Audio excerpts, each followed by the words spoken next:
Nous sommes avec Jacob, lui qui a pris la fuite après avoir dupé son frère Ésaü. Il vient pour l'instant de passer près de 20 ans au service de Laban, frère de sa mère Rebecca. Jacob voit que chez son oncle, la vie n'est pas rose. Sous l'ordre de Dieu, il s'est enfui avec ses 2 femmes, Léa et Rachel, ses 2 servantes, ses 11 enfants, ses serviteurs et son troupeau. Lui qui était parti avec seulement un bâton en main, 20 ans après, reçoit la promesse du Seigneur qui l'encourage à retourner à la mère patrie, Canaan. Sur ce chemin de retour, 2 obstacles. Jacob allait faire face à 2 problèmes très graves.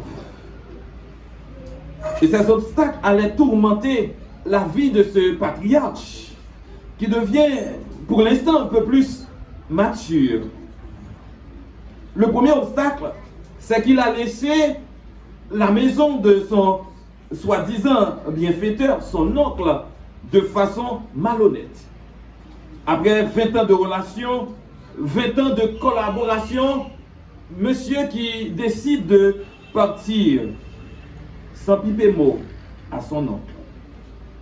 Laban n'était pas au courant si Jacob allait partir. Et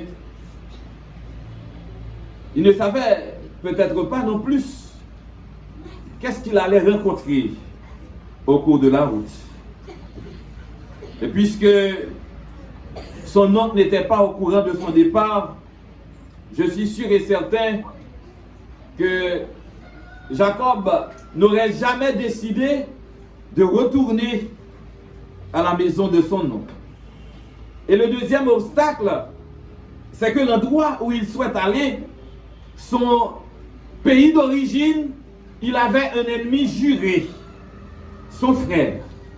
Son frère qui a promis 20 ans avant d'ôter sa vie, parce qu'il a volé son droit d'aînesse, il a aussi volé ses bénédictions. Donc Laban derrière, Ésaü ou ça, devant. Et Jacob se trouve au beau milieu. C'est une bonne situation où l'on peut dire qu'il se trouvait entre l'enclume et le marteau. Mais que va-t-il faire? Est-ce qu'il va encore une fois utiliser de la ruse pour progresser? Jacob trouvait une situation que personne, ni moi ni nous, pas t'a souhaité trouver nous là-dedans. Et s'il était pour contre lui, il était plus facile pour lui capable de jouer une piste de solution. Mais avec tout le monde ça y est, avec tous les animaux ça y est que le terrier a, eh bien, il a fallu à Jacob de négocier pour atteindre le but. Et Laban, qui vient d'être informé de la fuite de son beau-fils avec sa fille et de ses petits-enfants, a décidé de les poursuivre. Peut-être que l'objectif Laban, c'était pour le faire retourner de force. Parce que la présence de Jacob chez Laban, c'était une bénédiction pour sa famille.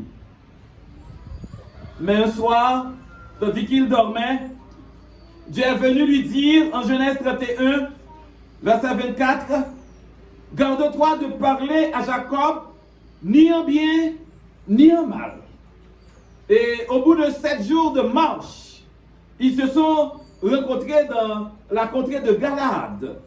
Ils ont vidé leur contentieux.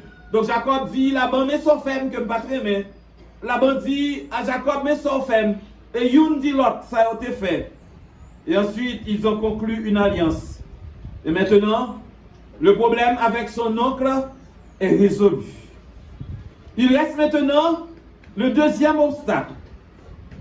Mais ce qui attire mon attention, c'est qu'au verset 1 et 2 du chapitre 32 du livre de Genèse, après le départ de Laban, la Bible révèle que des messagers de Dieu rejoignent la troupe de Jacob, tandis qu'il poursuivait son chemin. Et il a vite fait la conclusion pour reconnaître qu'ici, c'est le camp de Dieu. Et retenez cette partie puisque nous allons retourner un petit peu plus tard. Problème lui-même là-bas, Tonton le résout. Et pour l'instant, le deuxième problème.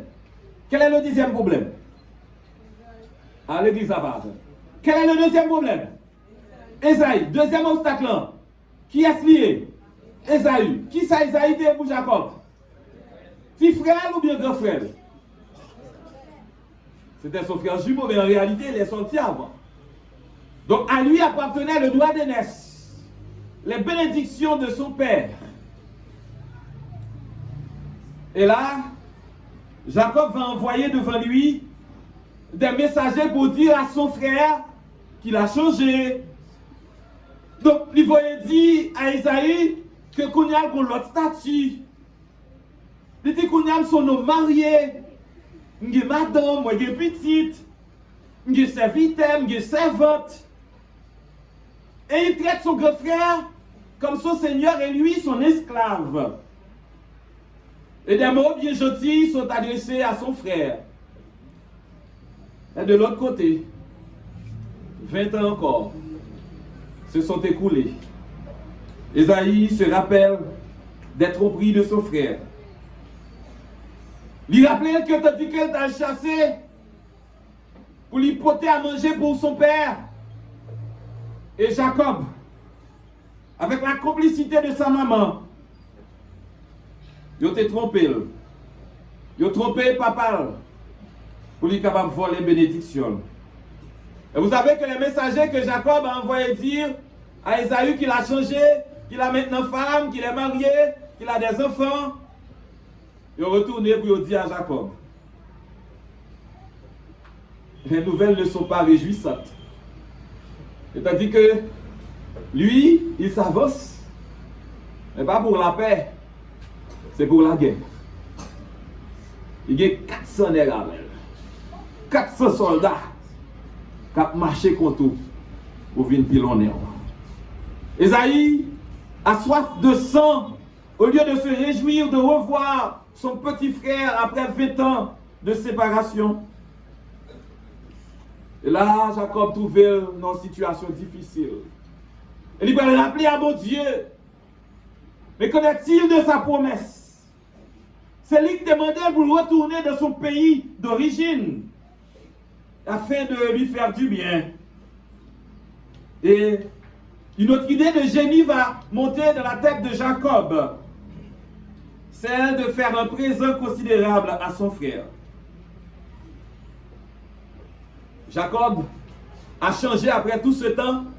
Lui qui par le passé volait les bénédictions de son frère, mais pour l'instant, il veut offrir un cadeau à Esaü.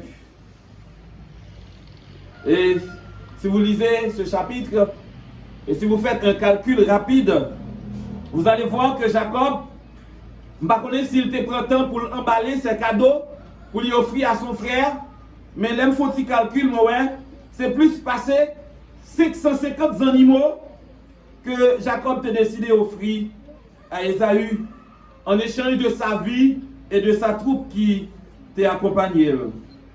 Mais maintenant, est-ce qu'Esaü va accepter? De toute façon, je sais que vous avez la réponse. Et vous savez fort bien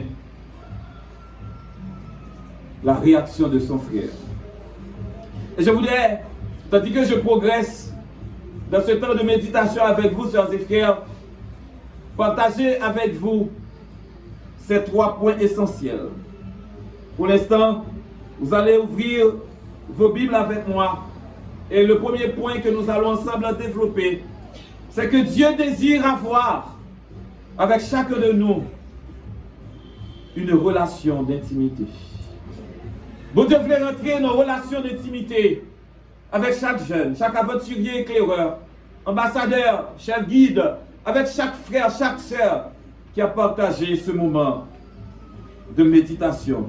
Lisez, nous sommes avec le livre de la Genèse. Genèse chapitre 32. Et nous considérons les versets 22 jusqu'au verset 24. Si nous joignons l'ensemble. Il dit, il se leva la même nuit, prit ses 2 femmes, ses 2 servantes et ses 11 enfants, et passa le gué de Jabbok. Il les prit, leur fit passer le torrent, et le fit passer à tout ce qui lui appartenait. Jacob demeura comment? Seul. Alors un homme lutta avec lui jusqu'au lever de l'aurore. Après avoir envoyé le présent à son frère, il est resté dans le camp pour passer la nuit. Et on a l'idée pour le passer dans la tête. Il voyait devant tout le monde qui était accompagné. Et là, Jacob se trouve comment? Seul. En train de prier et de méditer. Jacob entré dans lui-même, peut-être pour lui rappeler que son passé est un passé noir, pour lui rappeler de son enfance. Jacob rappelait de tomber les vélios. Jacob rappelait de lutte incessante. Et il sentit un point de vulnérabilité à nul autre pareil pour rentrer dans l'intimité avec bon Dieu. Et n'est-ce pas ça que Jacob trouvait là? Il n'y a pas la voix des enfants, la voix des bébés qui pleurent. Il y a non plus la voix de ses serviteurs qui sont en train de se quereller, ni ses servantes qui se disputent pour savoir qui accomplira telle ou telle tâche. Le lendemain, il n'entend que la voix de la nuit. Et dans son cœur, il prie avec instance. Vous frères ma soeur, c'est un temps de profonde méditation ça. Et la Bible dit non. Jacob va trouver le nom en lutte. Même pas comprendre comment Jacob déjà faible, Jacob déjà senti inutile, il n'a pas rien, il n'a pas de force. Et c'est là qu'un homme décide de se battre avec lui. Je dirais que cet homme n'est pas gentil, n'est du tout pas gentil. Il y a un monde sans défense. C'est les sorts décidés de gommer à clé. Il n'y a personne bon côté. Dans sa solitude, c'est les sorts décidés pour venir livrer bataille. La Bible dit, frère Maxime, que cette bataille a duré toute la nuit jusqu'au lever de l'aurore. Et les versets après me font comprendre que cet homme n'était pas un homme ordinaire. C'était Dieu lui-même qui était venu lutter avec Jacob. Nous devons nous rappeler que les versets 1 et 2 étaient clairs sur le fait que des anges de Dieu étaient venus le rencontrer. Mais comment comprenez-vous qu'un homme se batte contre Dieu? Et là, les théologiens seraient heureux de vous parler de l'anthropomorphisme, qui montrait parfois que Dieu lui révélait sous forme humaine et aussi des émotions humaines. Donc, matin, je vais dire nous comment bataille la teye. Je ne sais pas combien sauté dans le combat ça. Mais la bataille était non seulement physique, mais elle était aussi spirituelle. Mais la Bible dit que la bataille ça a duré jusqu'au matin. Je vais demander à l'église ici au matin. Est-ce qu'on a une habitude pour trouver au seul avec bon Dieu? Je vais demander à chaque jeune qui a partagé ce dernier sabbat, est-ce qu'on prend du temps pour rentrer dans la solitude avec bon Dieu? Je vais parler du culte que nous offrons au Seigneur en commun. Je vais parler du temps de jeûne lorsque l'Église a convoqué nos prières. Mais je vais parler de tête tout, personnellement. Est-ce qu'on a l'habitude ça pour rentrer dans seul à seul avec bon Dieu?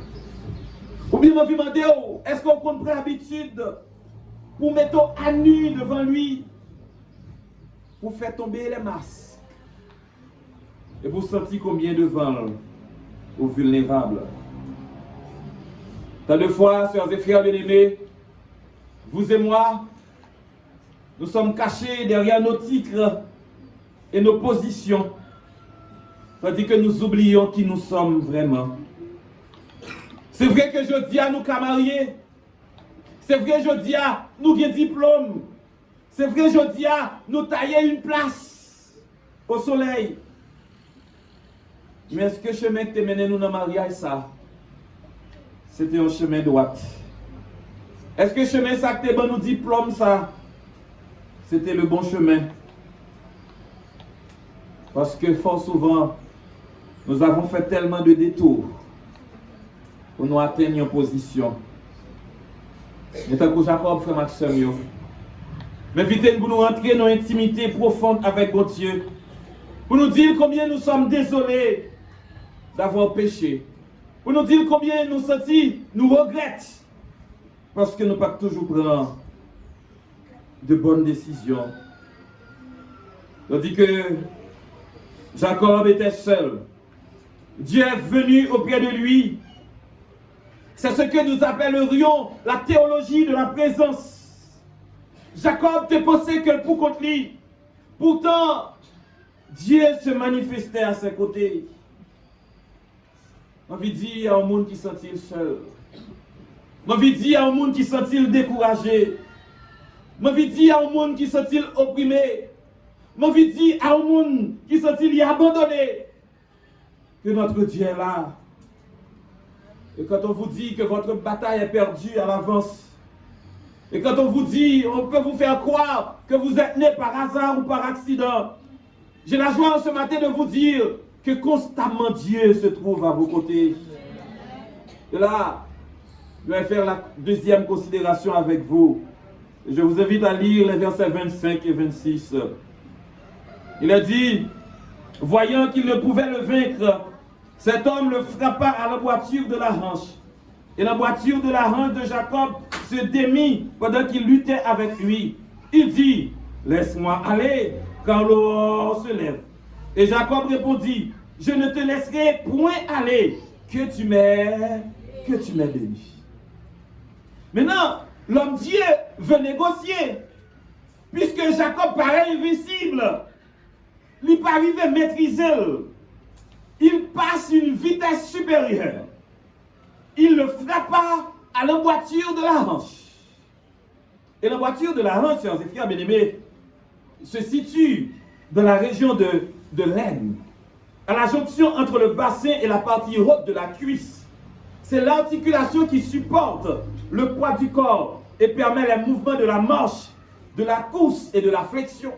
Ça veut dire que c'est une partie importante dans le corps humain. Et c'est là que l'homme Dieu va frapper Jacob. Pensez-vous qu'il va abandonner? Est-ce que Jacob t'a abandonné? Non, il n'a pas abandonné. En dépit du fait qu'il est frappé, il veut aller au bout du bout. Il ne relâche pas, mais il veut négocier. L'homme Dieu demande la négociation. Laisse-moi aller avant que l'aurore se lève. Mais Jacob sent que certaines occasions doivent être saisies au bon moment. Jacob dit, mais un problème pour me quitter. Vous êtes capable de toujours aller. Mais en seule condition. Avant de sortir là, avant de déplacer là, avant de quitter aller, il faut me bénir. Donc, par contre, il faut qu'on prenne du temps pour lutter avec mon Dieu. Par contre, si vous venez à l'église un matin, on vient juste par habitude. Par contre, si on vient à l'église parce qu'on a mis invité. Même envie de dire au matin, même gens avec Jacob, c'est pour dire, mon Dieu, pas quitter l'église si on ne sont pas bénis. C'est pour dire, je dis, ou pas quitter l'église si on ne sont pas guéris. C'est pour dire, ou pas quitter l'église si on ne sont pas des certitudes qu'on sauvé pour l'éternité. Jacob dit, il n'y a pas de problème. Pas de problème pour me quitter aller. Mais moi, ça me besoin de joindre. Est-ce que cette scène vous dit quelque chose, sœurs et frères, par rapport à votre vie de prière? Est-ce que des gens font expérience ça pour demander un bagage qui paraît impossible? Je suis là pour vous dire ce matin que Jacob a lutté avec Dieu juste pour recevoir une bénédiction. Tant de fois, vous et moi, nous prions sans pouvoir nous raccrocher véritablement à Dieu. Nous avons besoin de quelque chose. Nous aimons les dons de Dieu, mais nous n'aimons pas le donateur. Et Jacob sent la nécessité de se réconcilier avec son passé, avec Dieu et avec son prochain.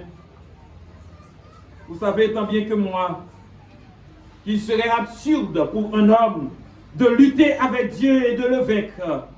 Mais l'Épître aux Hébreux reconnaît que Jacob était un homme de foi.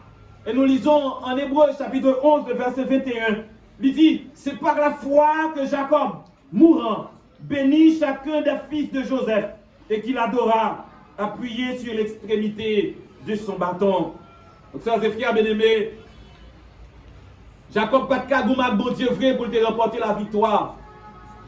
Mais la foi Jacob non bon Dieu te bali en plus sur ce combat qu'il menait. Donc cette foi qu'il possédait te permet qu'il soit capable de résister à mon Dieu dans cette lutte.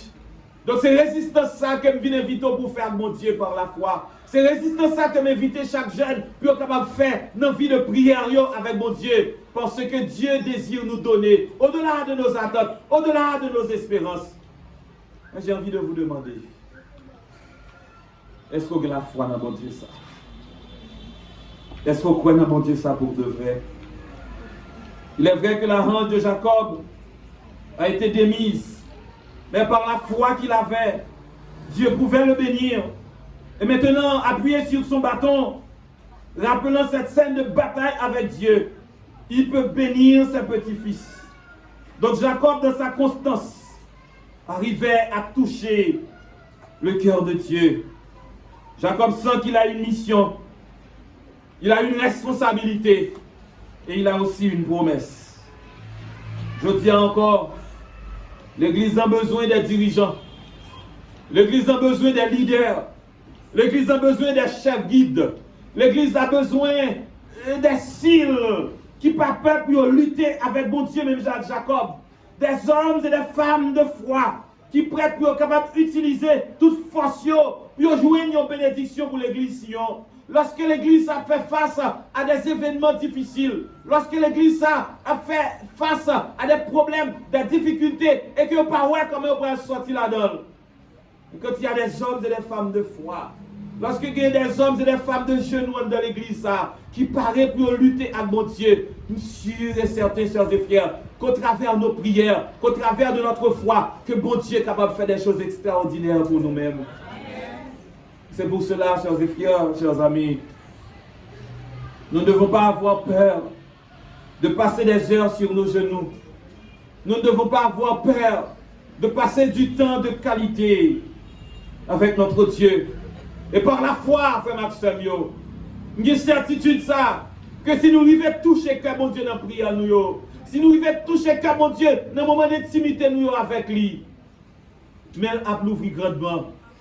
Il n'y a pas de mesure et bénédiction que la blague est souci. Donc, sœurs et frères, si nous sommes là, c'est parce que nous voulons être bénis de la part du Seigneur. Et Dieu désire encore plus nous bénir que nous lui demandions de nous bénir. Et c'est là ma troisième et ma dernière considération. Donc Dieu veut et il peut changer notre destin. Je voudrais que vous lisiez avec moi les versets 27 jusqu'au verset 31. Il lui dit, quel est ton nom? Nous allons dire avec. Et il répondit, Jacob. Il dit encore, ton nom ne sera plus Jacob, mais tu seras appelé comment? Israël. Car tu as lutté avec Dieu et avec des hommes, et tu as été vainqueur. Jacob l'interrogea en disant, fais-moi, je te prie, connaître ton nom. Il répondit, pourquoi demandes-tu mon nom? Et il le bénit là. Jacob appela ce lieu comment? Du nom de Péniel. Car dit-il, j'ai vu Dieu face à face, et mon âme a été sauvée. Le soleil se levait lorsqu'il passa Péniel. Jacob boitait de la hanche. L'homme Dieu a vu que définitivement, Jacob pas quitter l'allée. Et là, il va changer de sujet pour dire à cet homme, ce combattant, ce héros, comment est-il encore? Mais il le savait. Il te connaît. Quel est ton nom? Jacob, dans sa nudité, dans sa vulnérabilité, lui qui se présentait à son grand frère jadis comme un homme marié, comme quelqu'un de riche, mais il se présente tel qu'il est. Je suis Jacob, petit Jacob, ton père, voleur, menteur. Je suis Jacob. Je suis Jacob. Vous savez quoi, sœurs et frères? C'est dans cette vulnérabilité que Dieu va ôter Jacob. Pour lui dire que désormais tu n'es plus Jacob le supplanteur. Désormais tu n'es plus Jacob le voleur. Tu n'es plus Jacob le trompeur. Mais désormais tu es Israël. Et je t'investis aujourd'hui comme soldat de mon armée. Tant de fois, nous voulons paraître au monde que nous ne pas. Tandis que nous ne pas rendre nous compte que nous ne pas qu'à tromper mon Dieu. Frère Maxime, on nous présente nous gens nous devant mon Dieu, puis lui-même la fait nous présenter gens que nous. Nous pas qu'à tromper mon Dieu, nous pas qu'à duper mon Dieu. On qu'à toujours duper pasteur l'église, on qu'à toujours duper ancien l'église, nous pas qu'à tromper mon Dieu. Mais mon Dieu demande qui non, d'où sont vieux volés, d'où sont adultères, d'où sont vieux menteurs. Et là, reconnaître ça, frère Maxime, demandez mon Dieu pardon. La restaurer la vie, la bénir, la guérir. Donc ce n'était pas important pour Dieu à ce que Jacob sache qui il était, ou qu'il savait son nom. Mon Dieu dit pas un problème. Ma béni et puis après on va faire déduction. Ce n'est pas trop important de savoir mon nom. Il n'y a pas quelqu'un qui pensait au fait pour souffrir. Il y a des gens peut-être pendant toute l'année ça. Ils ont mené une vie qui était remplie de revers. Ils n'ont pas dit que une semaine sans de l'eau pas couler dans les yeux. Ils n'ont pas dit que une semaine sans pas de douleur qui était sorti pour finir avec eux. J'ai envie de dire au matin, lutter avec bon Dieu. Bon Dieu qui a changé statut. Bon Dieu qui a changé adresse. Bon Dieu qui a changé nom. Ou même qui par le passé ton vieux pécheur. Bon Dieu qui a mis parmi mon sauvé. C'est Maxime, par-dessus tout. Dieu souhaite investir toute son église. Dieu souhaite investir tous les jeunes qui sont ici en ce matin pour son royaume éternel. Jacob a lutté avec Dieu. En d'autres termes, Dieu fortifie Jacob pour lutter contre lui bien avant de le bénir. Donc Dieu a choisi Jacob dans un contexte difficile pour porter la paternité de son peuple au cours de cette période, en cette fin d'année. Puisque Dieu est là, à Sion, il est en visite spéciale dans cette église. Il est en train de chercher des hommes et des femmes. Il est en train de chercher des jeunes qui le représenteront fièrement, valablement en cette génération. Il est vrai que peut-être qu'il y en a nous qui a dit ah, je n'ai pas de temps pour me servir bon Dieu. Je n'ai pas de temps pour me travailler pour bon Dieu. Et je me demande aujourd'hui qui laisse qui met temps. Et si vous n'avez pas de temps pour mon Dieu, je viens dire aujourd'hui, si bon Dieu n'a pas de temps pour vous, peut-être, vous êtes qu'à mourir déjà. Je viens dire aujourd'hui, si bon Dieu n'a pas de temps pour vous, vous êtes qu'à coucher sous cabane de l'hôpital à souffrir. Mais puisque mon Dieu a temps pour vous à travers cette fin d'année et au cours de l'année 2026, c'est pour mettre du temps pour travailler, bon Dieu.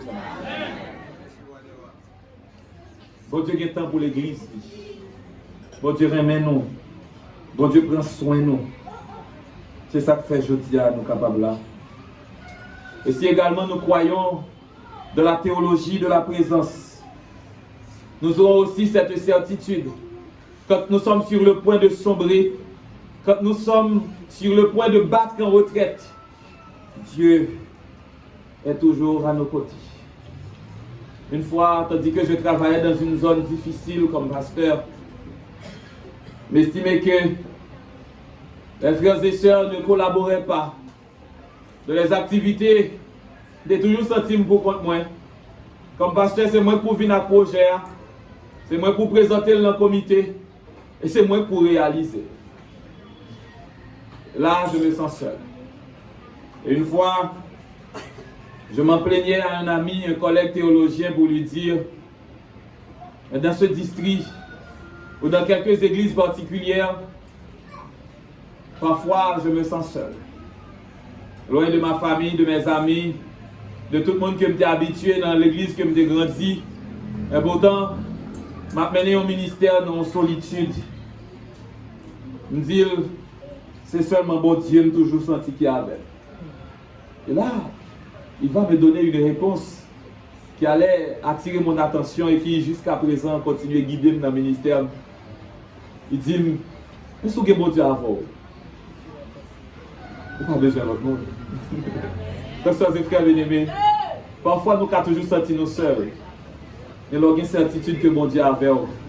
Pas besoin de peur, pas besoin de craindre rien, parce qu'avec bon Dieu, nous avons la majorité. Avec bon Dieu, nous n'avons jamais beaucoup de nos vies. Et c'est ça que fait frère Maxime. Nous-mêmes qui avons partagé ce temps de qualité, ce temps de réflexion et de méditation, on ne nous pas comporter nous en vedette dans l'église, mon Dieu. On ne nous pas comporter nous en superstar dans le travail, mon Dieu. Chers jeunes, vous êtes des soldats enrôlés dans une armée. Les autres à gauche, faut à gauche. Les autres à droite, faut à droite. Les autres garde à vous, faut garde à vous. Vous ne pouvez pas mettre tête tout. Et puisque vous enrôlez dans cette armée, vous devez reconnaître que même Jean avec Jacob, qui t'a gagné, frappe ça. Il t'a frappé à l'emboîture de sa hanche, ou même tout. Dans le passé, dans la vie de prière, il faut que vous soyez capable de dire à moun qui attendent, qui regardent, qui regardent le comportement, ou qu'on marque dans vous-même. Tout comme l'apôtre Paul, il a déclaré en Galates 6, le verset 17, que personne désormais ne me fasse de la peine, car je porte sur mon corps les marques de Jésus. Jacob t'est frappé à l'emboîture de sa hanche. Papa le mando pour aller cocher genou, pour qu'il y ait un marque tout, pour qu'il rappeler, mais qu'il retourne sortir avec mon Dieu. Même si plus grand marque qu'on est capable de porter dans la vie aujourd'hui, c'est l'amour de Jésus qui est pour vous. Plus grand marque qu'on est capable de porter aujourd'hui, tandis que le monde a fêté, tandis que le monde a diverti, plus grand marque que moi ensemble avec vous, nous sommes capables de porter, c'est la marque de la croix. Et grâce à Marsa, que personne donc ne nous fasse de la peine. Que personne ne pas fait abandonner la foi. Que personne ne pas fait quitter l'église là. Que personne ne pas empêcher de servir mon Dieu. Parce que nous portons sur nous les marques de Jésus-Christ. Je voudrais en ce matin m'adresser à cette couche de l'église, les jeunes qui se sentent parfois abandonnés, qui se sentent parfois incompris et rejetés.